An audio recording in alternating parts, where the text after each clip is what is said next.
Sir animal kingdom का सारे example तो याद होंगे नहीं, 10 दिन बचे हैं, तो आप कुछ ऐसा बता दो इम्पोर्टेंट पूरे चैप्टर का, और ये टेबल छोड़ देना थोड़ा। टेबल तो याद ही होगा, सुनो। हाँ हाँ। सबसे पहले तो याद रखना फाइलम पोरीफेरा शुरू करना।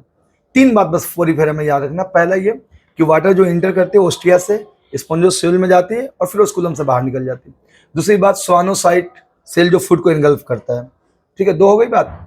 तीसरे याद रखना, देखो असिमेट्रिकल है, याद रखना कि इसके बाद जो सिलेंडराटा और टेनोफोरा है वो रेडियल है, उसके बाद सब बाइलेटरल है। और ट्रिप्लोब्लास्टिक भी याद रखना प्लाटिहेलमिंथेस से शुरू होती है, उससे पहले जो 2 है ना सिलेंडराटा और टेनोफोरा ये डिप्लोब्लास्टिक है, बाकी प्लाटिहेलमिंथेस से सब ट्रिप्लोब्लास्टिक है, और इसका तो कुछ है ही नहीं। अच्छा, तो ये पोरीफेरा में याद होगा। अब सिलेंडराटा में तुम क्या याद रखोगे भाई? सिलेंडराटा में तो एक बात याद रखना कि निडोब्लास्ट होता है, और निडोब्लास्ट फूड एनकरेज और प्रे कैप्चर और डिफेंस में हेल्प करता है। दूसरा बात याद रखना कि देखो ये 2 फॉर्म में होते हैं, मेडूसा और पोलिप। मेडूसा फ्री स्विमिंग होता है, पोलिप जो होता है ना वो ससाइल होता है। अब पोलिप का एग्जांपल याद रखना क्या, हाइड्रा और एडेम्सिया, 2 एग्जांपल है एनसीईआरटी में, दोनों याद रखना। उसके बाद उसका क्या एग्जांपल है भाई, मेडूसा का फ्री स्विमिंग है, और एलिया जेलीफिश। उसके बाद याद रखना अल्टरनेशन ऑफ जनरेशन भी होता है, मेटाजेनेसिस।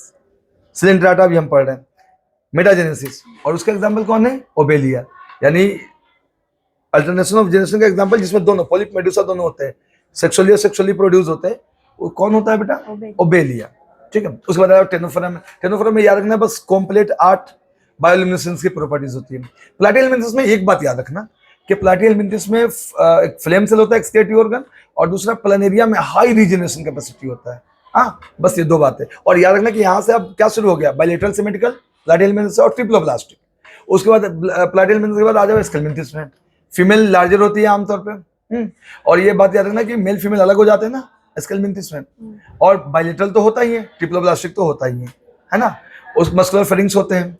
उसके बाद आ जाना किसमें, स्केलमिंथेस के बाद तुम आ जाना एनेलिडा में। एनेलिडा में मेटामेरिज्म याद रखना। और एक और इंपॉर्टेंट बात याद रखना कि एनेलिडा में जो नेरिस होता है ना, नेरिस वो जो होता है वो डायसियस होता है, और जो अर्थवर्म होता है, और वो कौन, एक अर्थवर्म, हाँ लीच, ये मोनोएसियस होता है।